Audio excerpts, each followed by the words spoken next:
class. Today I'm going to be talking about standardized testing in schools. Now, what was your least favorite part of high school? I'm sure that some of you think about the tests that you were forced to take at the end of the year every year. They're usually in April and May. They're the standardized tests. They're the CSTs, the STAR tests, or even now the Common Core. They're all basically the same thing, right? Everybody, now you might ask, why do I care about this now? I'm not in high school anymore, so like what's the deal? Why talk about it? Well, everybody knows somebody that is taking these exams still, maybe a younger brother or a younger sister or a family member, or you might even, or in the future, you might even have children that have to take these tests because they've been around for a very long time already, so I don't see them going anywhere. Now, the facts are that these tests actually aren't very beneficial or helpful to anybody. They're kind of irrelevant because research shows that students are not performing well on them, and the reason they're not performing well on them is because students know that that colleges don't look at them, that they're really only there to give like schools more funding because the students that if the school performs well, then the state gives them more money. But that's all it's for. Now my thesis is that the process of utilizing standardized tests to measure student achievement is outdated because it's irrelevant and it forces students into a narrow curriculum, and the tests are unfair and they're even discriminatory towards students who have special needs or who are English language learners. And the results are just not there. They're not really helping anybody. Now I'm going to talk about narrow curriculums. Now, instead of a variety of things that students can be learning to be enriched in their classrooms, they're just forced to learn like one single curriculum that is taking them exactly to the test in April or May. Teachers are rushed to cover as much information as possible that will be on the exams. And these students, they're just drilled with it continuously so they could perform well and get their school more money essentially. But because the students, they know that they're being just drilled and they know that it's not really helping them in the long run, it just kind of falls flat and they lose interest in the subject. Like there is up there it says teach the test. That's what the students have to do. The students are not prospering because of these exams. They're just kind of like they're put further down because they get so stressed out that there's like this onslaught of exams that they have coming in the spring, and students are not being productive, and their academic potential is far lower than it should be. If teachers had freer schedules where they didn't have to teach like this by, like they didn't have to teach one thing in 1 week and one thing in the next week in order to like be on schedule for their exams, then the classes would be the load would be a lot lighter and the students would have more fun and be more into what they're learning.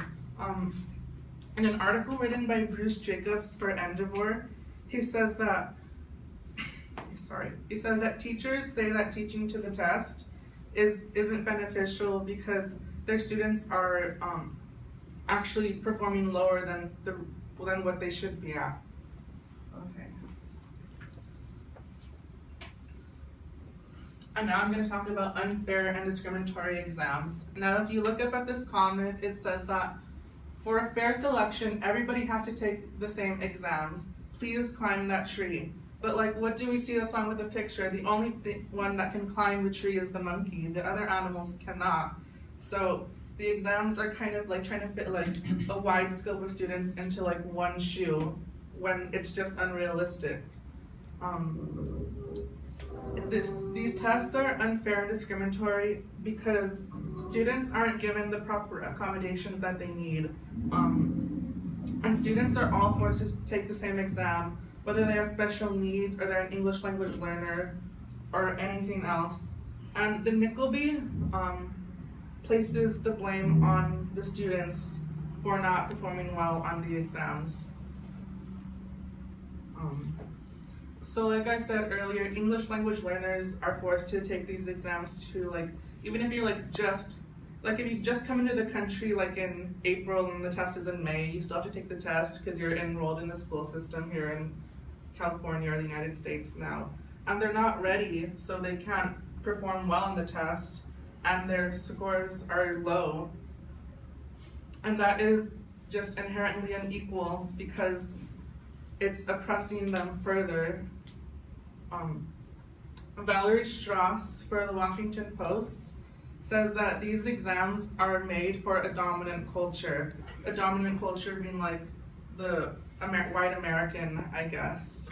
Okay. And that's problematic because there's a lot more than that and the students are struggling. Okay. And no improved student achievement.